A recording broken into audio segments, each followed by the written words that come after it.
Salut les copains, on est bien sur l'euro le plus chiant que j'ai jamais vu. Est-ce que vous avez déjà vu un euro aussi emmerdant où tu as du mal à regarder tous les matchs? Au début, je pensais que c'était que moi. Je me suis dit, mais j'ai pas vu beaucoup de matchs, j'arrive à regarder 10 minutes, je zappe, c'est pas passionnant, rien. Au début, je trouve qu'il y avait du rythme, au tout début, mais j'ai du mal à suivre les matchs. Et Jérôme Bretagne, ce qu'il disait, je l'entends plus parler du niveau là. Là, on voit que clairement, la CAN est supérieure à l'euro. Pour l'instant, en tout cas. On sait qu'il y a de meilleures équipes en Europe, mais quand ça va se resserrer vers la fin, je pense que on va trouver un bon niveau. Mais là, pour l'instant, même les grosses équipes n'y sont pas. Et c'était la même chose. Tu sais, des fois, tu arrives en compétition, c'est pas la même chose que juste des choses sur le papier. Et malheureusement, beaucoup de gens ont une position de complexe de supériorité qui pensent pouvoir étaler partout à toutes les sauces pour dire ah non, on est meilleur, ouais, la CAN, ils rigolent de la CAN. Alors que regarde l'euro aujourd'hui, personne ne parle de ce niveau catastrophique. Un truc genre c'est nul. J'ai jamais vu un euro aussi nul et je regarde l'euro depuis longtemps, hein, venez pas me dire, tu vois. Et je me souviens, l'euro 92, j'ai des bribes, tu sais, j'ai quelques souvenirs et tout, mais l'euro 96 surtout, d'ailleurs Southgate, en parlant de l'Angleterre, Southgate, l'euro 96, quand j'ai regardé ça, je savais que j'allais me souvenir de ce gars toute ma vie. Je sais pas, parce que son nom faisait quelque chose et quand il s'est élancé pour tirer son penalty, pour ceux qui s'en souviennent pas ou ceux qui savent pas, Southgate, comme à l'UCC, il avait raté un penalty décisif. Je pense que c'était contre l'Allemagne en demi-finale de l'Euro 96. Je pense que c'était ça. Parce qu'après, en finale, il y avait eu, je pense, Allemagne-République tchèque. Et c'est quand Burov il met des coups de tête et tout. Bref, anyways. Donc, quand je regarde tout ça, je me dis, qu'est-ce qu'on a à leur envie? Au niveau ambiance, la CAN est meilleure que l'Euro. L'engouement, il est meilleur. Là, on voit juste des supporters anglais qui chantent. En 2016, il y avait une ambiance différente à l'Euro. Il y avait des Irlandais, machin, il y avait des belles chansons et tout. Mais là, la CAN a un niveau supérieur. Je trouve, pour l'instant, sur tous les plans. Il y a plusieurs facteurs qui expliquent ça. Déjà, au niveau de trucs entre les pays, c'est pas la même, c'est pas les mêmes chambrages et tout. Mais au niveau du niveau de la compétition en lui-même, et c'était prévisible. Je pense que une erreur que l'Euro a fait, que les gens qui ont organisé la Coupe d'Europe, ils ont fait ces dernières années, et les Africains ont suivi dans cette erreur-là, by the way, c'est de faire passer l'Euro de 16 à 24. Je pense que c'est une erreur, parce que tu nivelles le niveau où tu as des troisièmes qui se qualifient. Donc, t'as pas le match où le gars, il est le couteau entre les dents pour finir deuxième, sinon il est éliminé. Donc, forcément, quand tu ouvres le nombre d'équipes, ça dilue le niveau du jeu. Et écoutez cette vidéo-là, hein, parce que je vais dire beaucoup plus que ça. Parce que ça, c'est juste la face immergée de l'iceberg. Et abonnez-vous, d'ailleurs, likez la vidéo, abonnez-vous, je le dis jamais, mais faites-le, parce que ça aide à pousser ce genre de vidéos qui sont intéressantes au devant d'une audience qui est plus grande. Donc, il y a le fait que le niveau il est dilué parce que tu mets plus d'équipes. Mais il n'y a pas que ça. Le football en Europe est devenu chiant. Et j'ai vu une vidéo un post où Ronaldo, Luis Nazario d'Alima, le Brésilien, il dit qu'il regarde plus le football, il aime plus le football, il regarde le tennis, etc. Et j'ai envie de te dire, toi, fan de football, je ne sais pas depuis quand tu es fan de football, peut-être que c'est depuis 5 ans, depuis 10 ans, depuis 20 ans, depuis 30 ans, mais les mecs de ma génération, même d'après, même les générations après qui sont nées peut-être mi-90, tout ça, ils pourront relate, ou bien même fin 90. Tu vois que c'est quand la dernière fois, réponds-moi à ça, c'est quand la dernière fois que tu as regardé un match de foot et tu t'es dit, oh, c'est quand la dernière fois que tu as vu une action de jeu et tu as dit, wow, et tu sais, quand le truc sort là de ton cœur, de tes entrailles, de cette émotion-là, c'est quand la dernière fois que tu l'as eu. Les joueurs qui te donnent ces émotions-là n'existent plus. Le dernier en liste, c'était Neymar. Et pourquoi on voit plus ça? Parce que Neymar, lui, c'est lui aussi, il joue plus au foot, il a la tête ailleurs. C'est pas un joueur de foot. Il est tombé dans le foot business, il est tombé dans le je gère mon image. Alors qu'avant, tu avais des bonhommes. Tu sais, j'ai vu une vidéo qui est passée, vous l'avez sûrement vue, et je l'ai postée sur ma page Instagram, en story pour ceux qui l'ont vue. C'est la vidéo de l'Italie contre l'Allemagne en 2006, quand Del Piero il marque à la 120e minute le but qui élimine l'Allemagne, parce qu'ils étaient en train d'essayer d'égaliser. La densité de paires de au mètre carré sur ces terrains-là. T'imagines ces équipes-là, à toutes les lignes, il y avait des tueurs. Et j'ai rencontré récemment un ancien Lyon, je vous ferai la surprise, un ancien Lyon de 2002. Il me disait la même chose. Je lui disais, mais votre équipe, il y avait des bonhommes. Il me disait, ouais, il y avait des tueurs à toutes les lignes, mais ça, c'était généralisé. À toutes les lignes, tu avais des tueurs. Regarde l'Italie dont je te parle, il y avait des Zambrotta. Zambrotta, le mec, des fois même, il était sur le banc. Tu avais des Nesta. T'imagines? T'avais des joueurs, des bouffons, même des joueurs qui étaient censés être des joueurs lambda étaient des joueurs solides, des Gilardino, des Iaquinta, Alexandre de la Pierre, c'est Francesco Totti, c'est des tueurs à toutes les lignes. Aujourd'hui, t'as un grand joueur, toutes les deux équipes. T'as une star, le mec il fait 3 passements de jambes, il marque 3 buts sur 2 matchs d'affilée, on dit ah c'est le meilleur au monde. Mais tu te rends compte? Moi j'ai grandi dans une époque où Wiltord ne pouvait pas jouer en équipe de France. Sylvain Wiltord, qui jouait à Arsenal, qui mettait but sur but. Il arrivait en France, il était sur le banc. Et quand il sortait du banc, tu voyais que c'était un grand joueur quand même. Quand il rentre contre l'Italie, il marque, il égalise quand l'Italie a failli être championne d'Europe en 2000. Et ces choses-là manquent aujourd'hui. Des joueurs comme Ronaldinho, qui est le joueur qui m'a le plus fait rêver balle au pied. Balle au pied, les émotions que te transmettait ce jour-là, il n'y en a plus. Il n'y en a plus. C'est ça qui tue le football européen aujourd'hui. Parce qu'il y avait cette magie qui n'existe plus. Des Zidane, il pouvait contrôler le ballon. Des fois, Zidane, quand il a commencé, les entraîneurs disaient, il est lent, il est pas lent. Mais il prenait le ballon, tac, tac, avec la gestuelle. Moi, Zidane, au début, je ne le supportais pas. Je connais des gars qui étaient à fond. Zidane, je dis, mais genre, vers la fin de sa carrière, j'ai dit, parce qu'il jouait dans une équipe qui n'était pas mon équipe, mais vers la fin de sa carrière, tu es obligé de dire, voilà quoi, le toucher de balle, oh là là. J'ai grandi une époque Manchester United. Dans chaque club, il y avait des grands joueurs. Et je vais vous dire pourquoi je vous explique tout ça. Tu vois, à Manchester United, à toutes les lignes, dans les buts, déjà, tu avais Peter Schmeichel, qui était un monstre. Pour ceux qui l'ont pas connu, qui était un monstre absolu. Absolu. Des grands joueurs comme Solskjaer étaient sur le banc.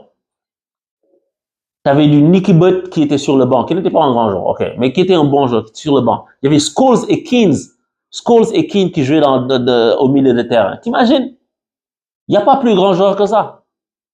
Sur un côté, tu avais Neville, de l'autre côté, tu avais Irwin, dans l'axe, tu avais Janssen Stab. Mais tu vas passer où? Devant, tu avais York et Cole, Giggs, Beckham sur les côtés. Tu vas passer où, mon ami? Tu vas à la Juve, pareil, tu avais du Zidane, Del Piero. Tu vas faire quoi? Du Inzaghi devant, parce qu'il a fait tous les clubs. Tu vas à la Juve, tu vois, il y avait du Trezeguet, il y avait du Ibra, il y avait qui se promenait entre l'Inter, machin. Gars, aujourd'hui, tu as un joueur, tu as du Mbappé, genre, les gens s'excitent. Vinicius, c'est des bons joueurs. Je dis pas que c'est pas le grand joueur, mais je veux dire, aujourd'hui, le grand joueur est une perle rare, est une denrée rare. Et maintenant, je vais en venir à pourquoi j'explique tout ça. Pourquoi on fait plus, on regarde un match de football? Parce que le football est stéréotypé maintenant. C'est un football de mouche CC, lent, qui est chiant. Et je le disais depuis l'époque du Barça 2010. Moi, le Barça m'ennuyait. Le Barça qui rendait tout le monde fou, là. C'était des grands joueurs. On verra plus jamais une équipe comme ça. Je suis d'accord. Et mes vidéos, by the way, je fais une petite interlude pour dire, mes vidéos sont pour les gens qui réfléchissent. Pour les gens qui entendent tous les mots et pas qui sautent sur un bout de phrase pour dire, ah, il a dit que le Barça était nul. Non, écoutez ce que je dis. Moi, ça me faisait dormir. Enfin, pas dormir, ça m'ennuyait. Le football, je passe 20 000 passes et tout ça. Et en fait, c'est ça qu'on voit aujourd'hui. Parce que tout le monde veut jouer de la même façon. Guardiola, autant il a apporté au football, il a révolutionné la façon dont les équipes jouent, mais tout excès nuit. Et là, je pense qu'on est dans l'excès. Tu vois, dans n'importe quel club au monde, n'importe quel centre de formation, n'importe quelle équipe de jeunes, tout le monde veut apprendre à passer le ballon depuis le gardien, faire des tiki-taka, nanana. Aujourd'hui, on juge plus les défenseurs à la capacité à défendre, mais est-ce que tu sais déborder et est-ce que tu marques? Tu t'imagines les latéraux. Les gens disent Trent Alexander-Arnold, c'est pas un bon latéral, mais c'est normal. On lui demande pas d'être latéral. On le juge à, tu as marqué des buts, tu as fait des bons coups francs, c'est le meilleur latéral au monde. Au nom de quoi? Tu penses que Dimeco, il savait mettre des buts? Non. Mais quel latéral, même si c'était un Marseillais. Et pour parler de Marseille, tu sais, parce qu'on a vu jouer l'OM. Des Dimeco, des Boli, des Carlos Moser, mais tu vas passer où? La vérité, aujourd'hui, ça n'existe plus. Tu vois, au milieu de terrain, des mecs jouer des Vieira, des Manu Petit. Mais tu vas passer où? Aujourd'hui, t'as beaucoup de pleureuses. Avant, tu avais des bonhommes. Et la créativité n'était pas tuée dès le jeune âge, en fait. Messi, il a pu être Messi parce que sa créativité ne lui a pas été enlevée en lui disant, est-ce que joue dans le schéma, mais laissez les enfants jouer au football. Cristiano et Messi ont amené tellement la course à la stade parce que tous les deux, ils se sont livrés une bataille âpre. Mais eux, quand ils grandissaient le football, c'était pas ça. Et aujourd'hui, le football, c'est ça. C'est je pousse le ballon, j'accélère. Pourtant, il y a eu des joueurs comme ça, mais qui savaient faire autre chose. Tu regardes Ryan Giggs. Au début, c'était j'accélère, mais je zigzag dans ta défense. Et après, Ryan Giggs, quand il a évolué, c'était je joue juste. Aujourd'hui, qui joue juste? Qui joue juste? Aujourd'hui, c'est on est là, on pose le système, on attaque tous, on fait un contre-pressing, on récupère le ballon, on essaie de rester haut, on frappe. Même les Allemands qui faisaient des frappes de loin, des Thorsten Frings, tu ne vois plus ça. Et le football aujourd'hui manque de variété. Et l'Europe est le continent qui tire la locomotive, en fait. Tu vois, c'est la locomotive, pardon, qui tire le train. Et vu que l'Europe aujourd'hui est dans un marasme de stéréotypage, si je puis dire, tout le monde suit. Parce que même les Brésiliens aujourd'hui, regarde l'équipe du Brésil aujourd'hui, comparé à l'équipe de 2006. T'imagines dans une équipe où il y avait Ronaldo, Rivaldo, Ronaldinho, on appelait ça la Royal Air Force. T'avais Kaka. Même Juninho, il pouvait pas jouer titulaire dans cette équipe. Imagine toute la génération de joueurs. Il y avait des Elbert, des mecs, ils pouvaient pas, Sonny Anderson, ils pouvaient pas jouer au Brésil. Tu t'imagines la dinguerie du truc? Tu t'imagines? Tu avais des Cafou, des Carlos, mais c'est... En fait, moi, quand j'en parle, le football est mort. Et de plus en plus, je sens que je me détache du football. Alors, et moi, pour que moi, je dise ça, c'est que c'est une folie. Tout le monde sait mon amour pour le foot, tout le monde le connaît. Et le football est en train de perdre de sa superbe. Aujourd'hui, les gens ont du mal à regarder 90 minutes. Tout le monde est sur son téléphone, tu commentes, machin. Je pense que l'abondance de produits a tué le produit. Parce que les gens qui dirigent le football n'y connaissent rien. Les gens qui dirigent le football sont des gens qui sont juste attirés par l'appât du gain. C'est juste des capitalistes, en fait. Quand tu mets plus d'équipes, regarde, même le mondial, le niveau va être dilué avec 48 équipes.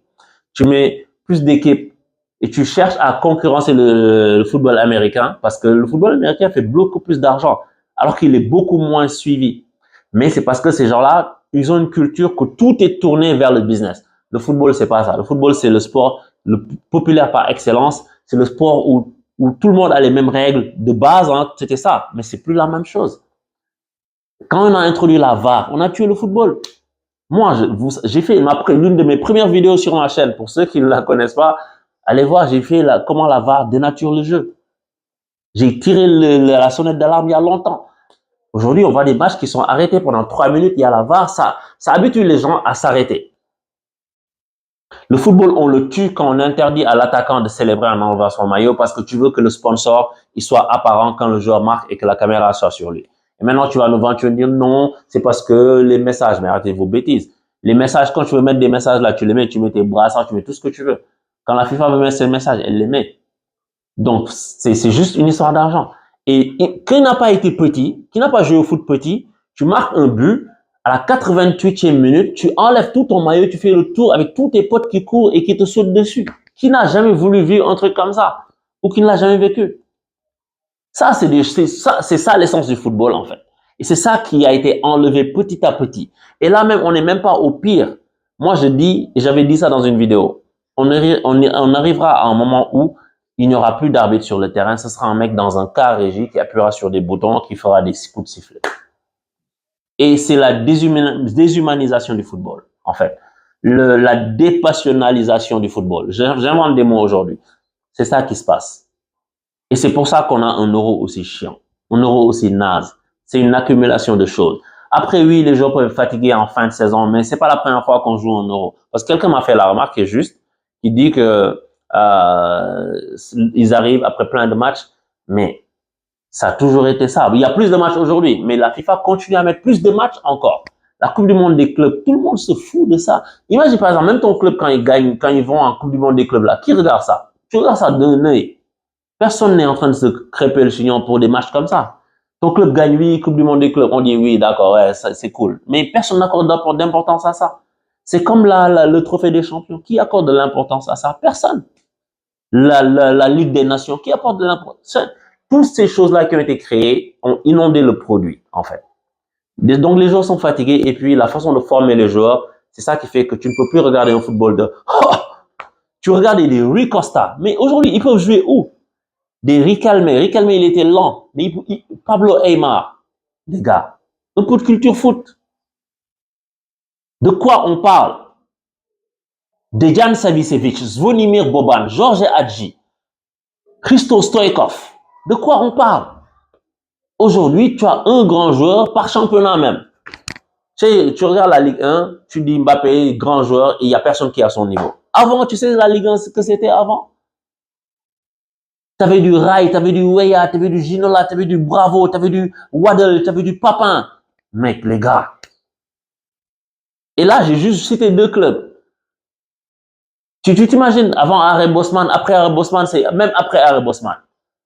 Tu vois, dans tous les championnats, il y avait des grands joueurs. Aujourd'hui, tous les grands joueurs sont réunis, force à cause de l'argent. Et vu que les grands joueurs sont réunis dans les mêmes clubs jouent de la même façon, tu as les mêmes résultats, jeu stéréotypé, tout le monde s'endort, tout le monde s'enferme, il n'y a plus la place à la folie. Et c'est pour ça que la CAN est meilleure, parce que la CAN, on n'est pas encore à ce niveau-là. Même si je pense que c'est vers là qu'on veut aller. Parce que c'est juste du copiage. Et que ce sont des techniciens européens surtout qui sont là. Mais c'est pour ça que la CAN réserve un peu plus de folie, un peu plus de jeu, des équipes qui n'ont rien à perdre, qui viennent jouer tout leur va-tout. Et aujourd'hui, malheureusement, pour certains, et heureusement pour d'autres, la CAN est supérieure à l'euro. C'est QFD. Abonnez-vous. Ciao.